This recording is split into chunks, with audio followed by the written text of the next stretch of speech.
The motion sensor on Chief Daniel Torr's side gate triggered at 11:23 a.m. on a Tuesday morning.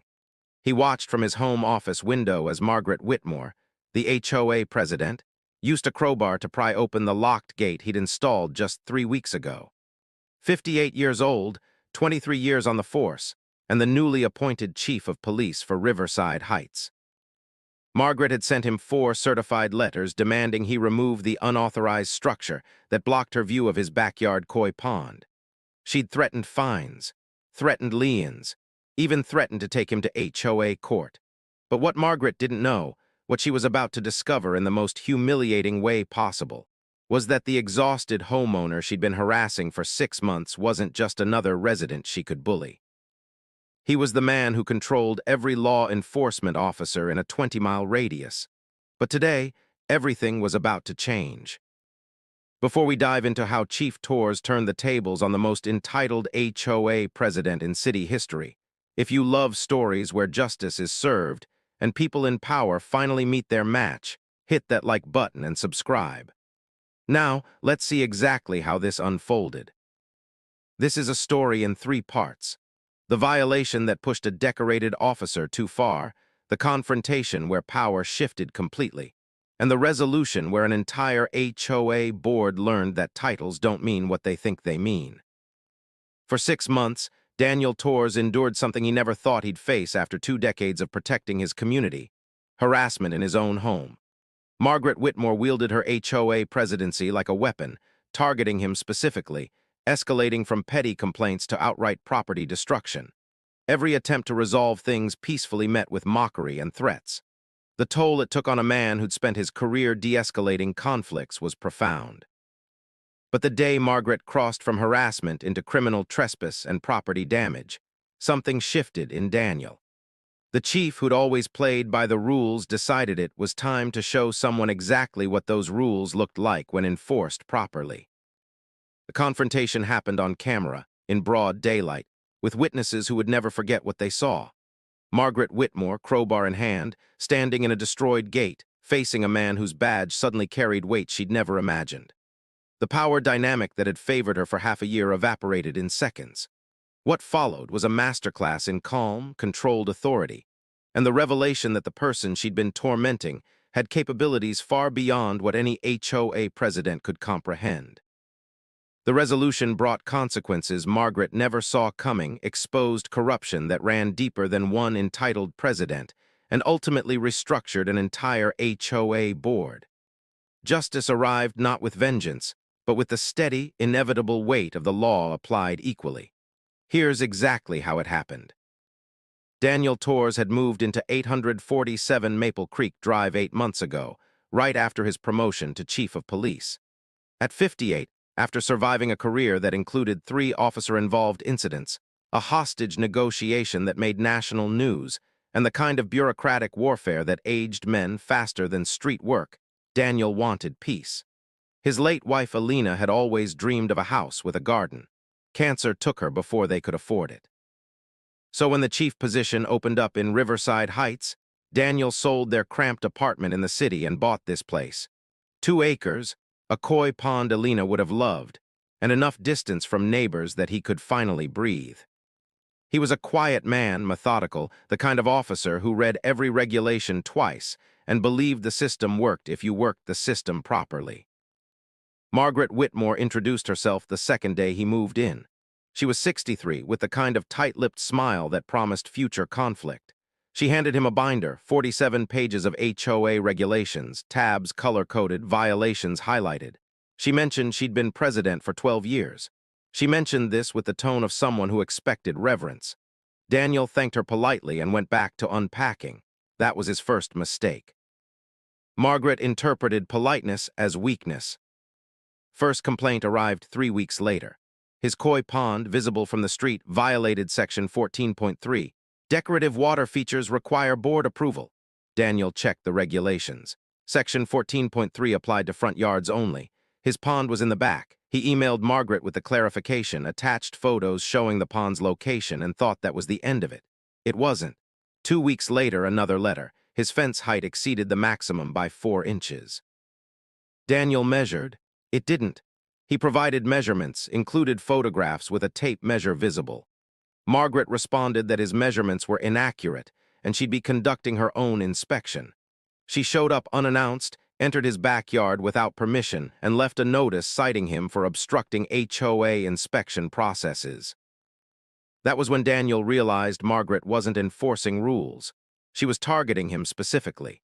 He spent an evening researching her history with the HOA.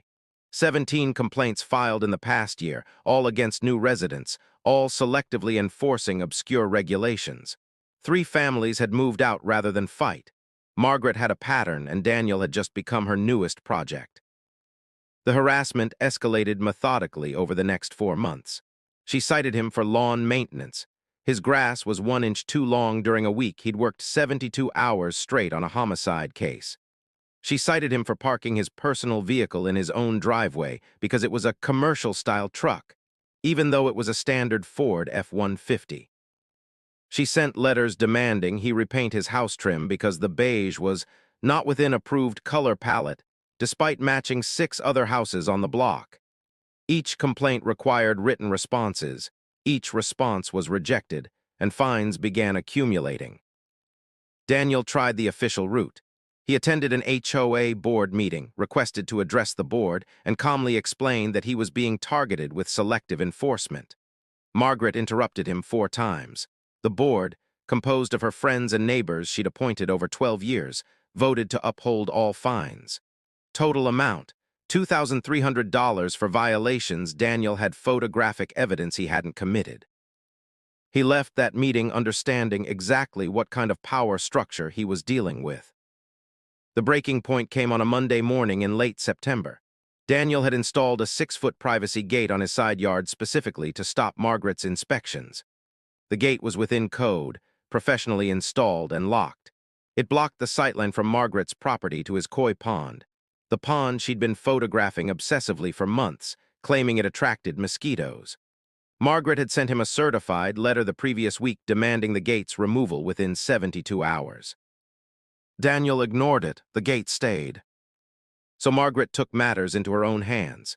She arrived at 11:23 a.m. while Daniel was working from home and used a crowbar from her garage to pry the lock mechanism off his gate.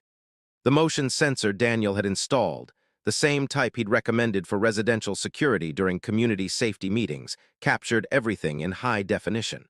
Margaret forcing the lock, Margaret entering his property, Margaret taking photographs of his pond from inside his yard. Margaret leaving, gate hanging crooked on damaged hinges, lock mechanism destroyed on the ground. Daniel stood at his window watching the entire thing, phone in hand, recording from a secondary angle. His jaw was tight. His hands were steady. 23 years of training had taught him to control his reactions, channel his anger into procedure. He'd given Margaret every chance to back down, every opportunity to realize she was crossing lines that had consequences. She'd mistaken his patience for weakness. That was her final mistake. He made 3 phone calls that afternoon. First to his insurance company, reporting the property damage.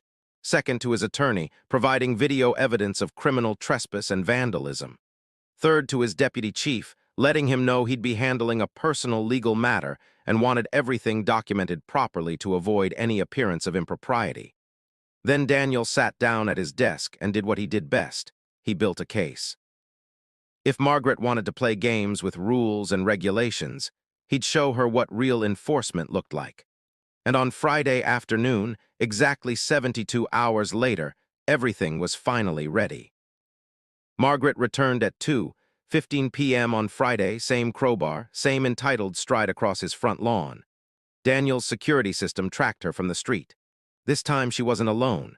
She'd brought 2 board members, Kenneth Park and Susan Delgado, presumably as witnesses to whatever violation she planned to manufacture.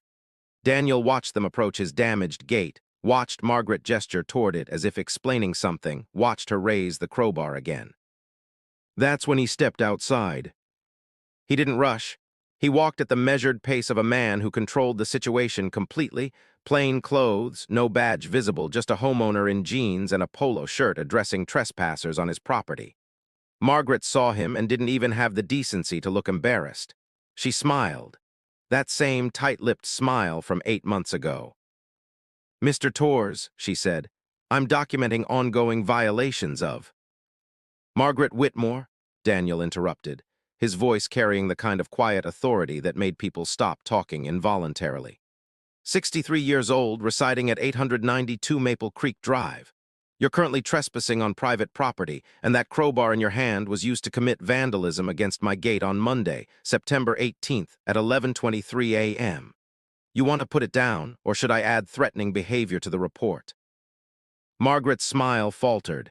Kenneth and Susan exchanged glances. Report, Margaret recovered quickly, injecting outrage into her voice. I'm the HOA president conducting an authorized. You're a private citizen with no legal authority to enter my property without permission, Daniel continued. Kenneth Park, 591 Oak Ridge Court, Board Treasurer.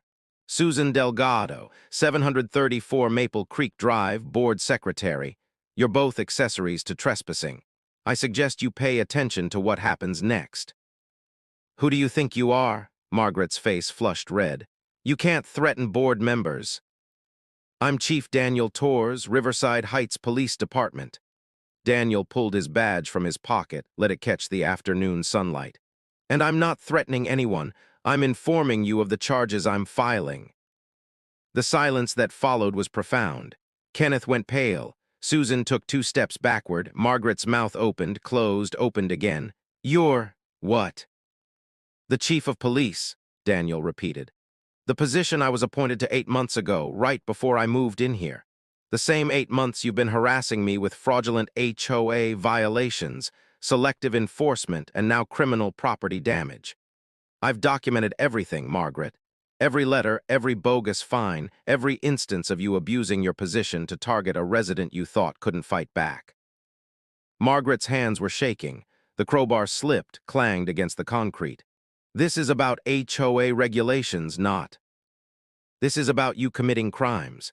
Daniel's voice never rose, never lost its professional edge. Criminal trespass, vandalism, harassment, abuse of authority. I've got video evidence of you destroying my gate lock. I've got documentation of selective enforcement that constitutes housing discrimination. I've got testimony from 3 former residents who moved out specifically because of your harassment, which I tracked down over the past 2 weeks. You want to know what I do with that evidence? You can't. This is your personal vendetta. I can, and it's not. Daniel pulled out his phone, pulled up a document. Here's what happens next. Option 1, I file criminal charges. Trespassing and vandalism are misdemeanors, but given your position of authority and the documented pattern of abuse, the DA's office, who I met with yesterday, is interested in pursuing this as aggravated harassment. You're looking at criminal charges, potential jail time, and civil liability for the damages and legal fees. I've already got estimates. $8,000 to repair my gate, compensate for my time, and cover legal costs. Margaret tried to speak. No words came out. Option 2, Daniel continued. You resign from the HOA board effective immediately. You personally pay for the gate repairs within 48 hours. You issue a written apology acknowledging your abuse of authority, and you agree to never contact me or set foot on my property again. You do that, and I don't file charges. You've got 30 seconds to decide. You can't force me to resign. Margaret found her voice, desperation making it shrill. The board would have to vote. The board is about to have bigger problems.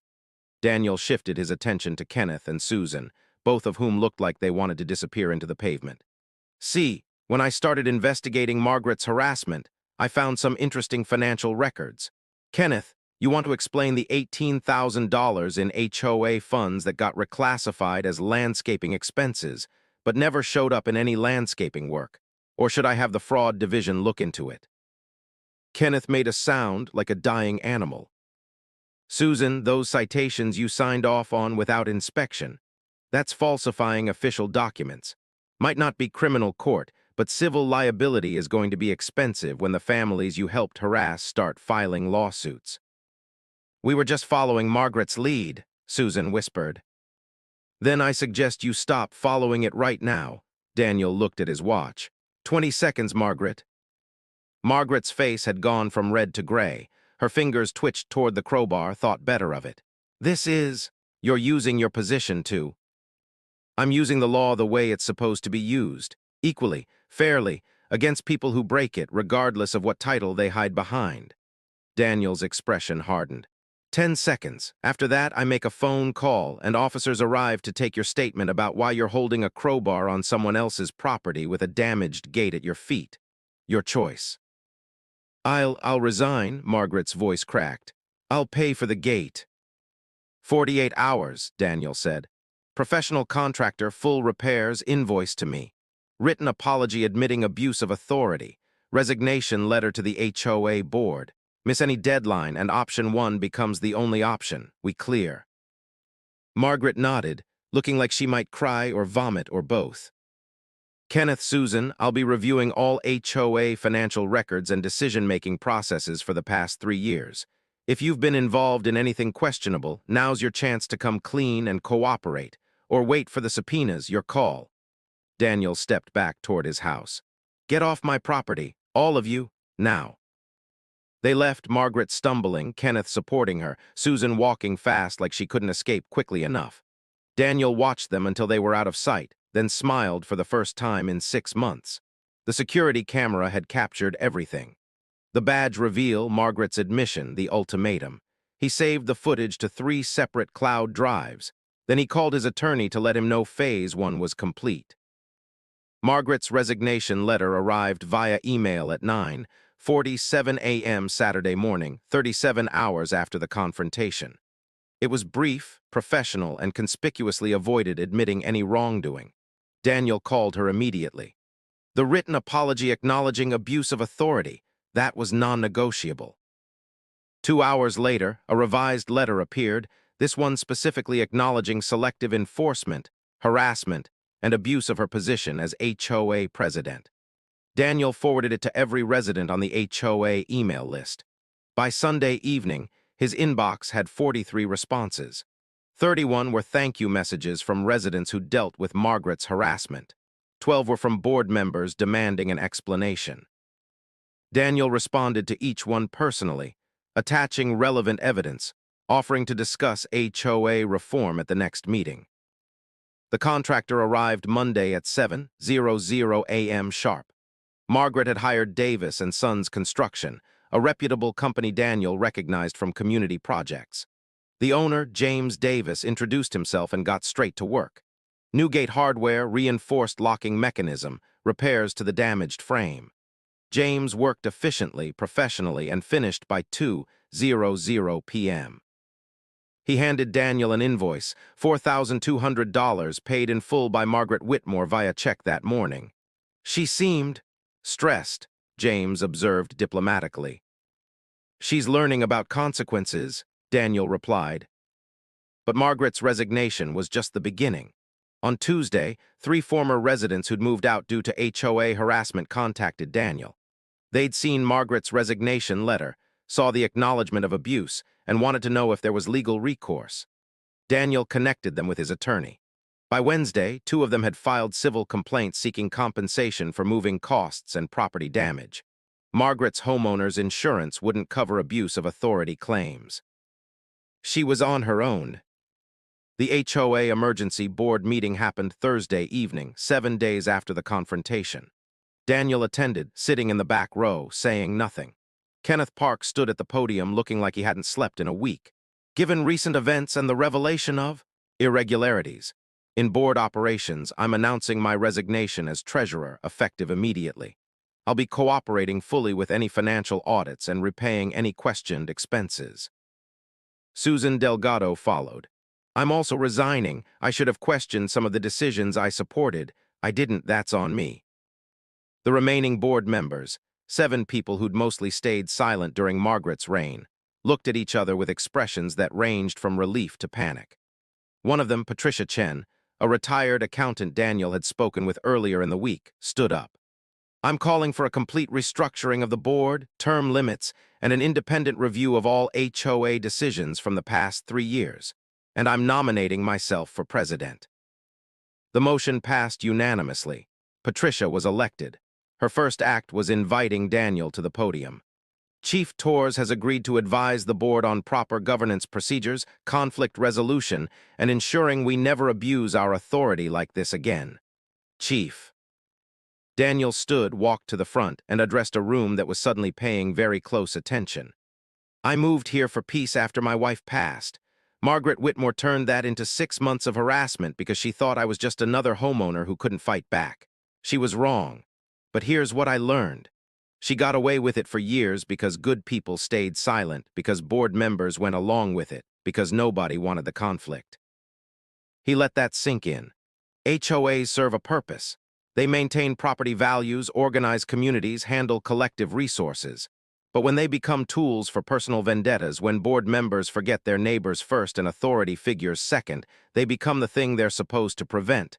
They become the problem. I'm not here for revenge.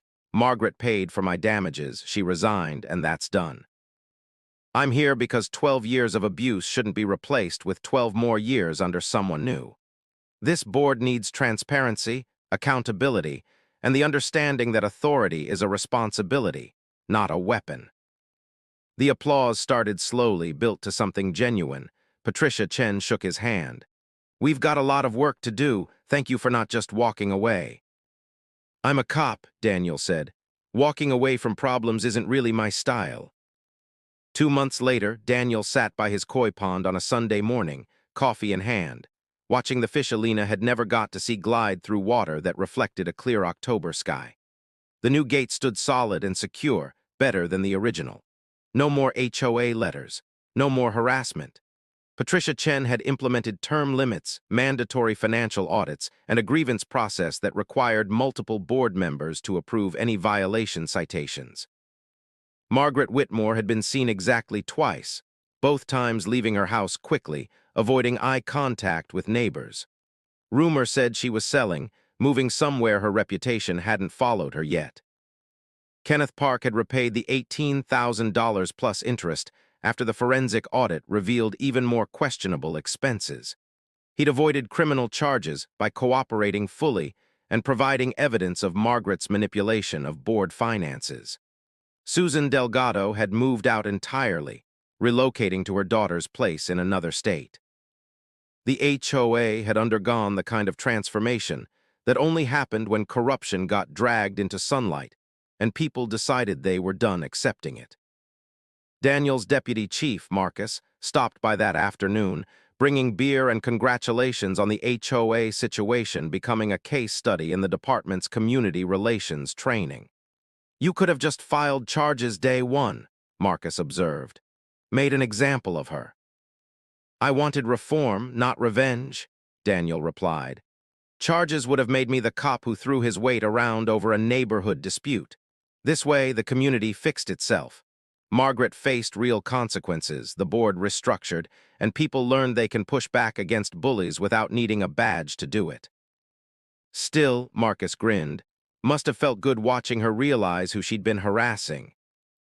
Daniel smiled, watching the koi pond Alina would have loved. The look on her face when I pulled the badge, that was worth 6 months of harassment. But this, he gestured at his peaceful backyard, the secure gate, the quiet Sunday afternoon, this is worth everything. Margaret taught me something. Authority without accountability is just tyranny in a smaller package. I spent 23 years enforcing that principle on streets. Turns out it applies to HOAs too. He raised his beer toward the pond, toward Alina's memory, toward the peace he'd finally found. Justice, whether it's served in courtrooms or community meetings, is still justice. And watching entitled people learn that the hard way, that never gets old. Across town in the affluent Westbridge neighborhood, retired Judge Patricia Hollings was reviewing her property survey when her new neighbor, a cryptocurrency millionaire who'd bought the house next door sight unseen, demanded she remove the heritage oak tree on her property line because it blocked his view. Patricia smiled, the same smile that had preceded 27 years of verdict deliveries, and opened her file cabinet containing every property easement, tree preservation ordinance, and legal precedent relevant to his request. Please, she said quietly, keep making demands. I'd love to explain property law to someone who thinks money means they can rewrite it. The millionaire's attorney went pale when he saw who he was dealing with. But that's a story for another time.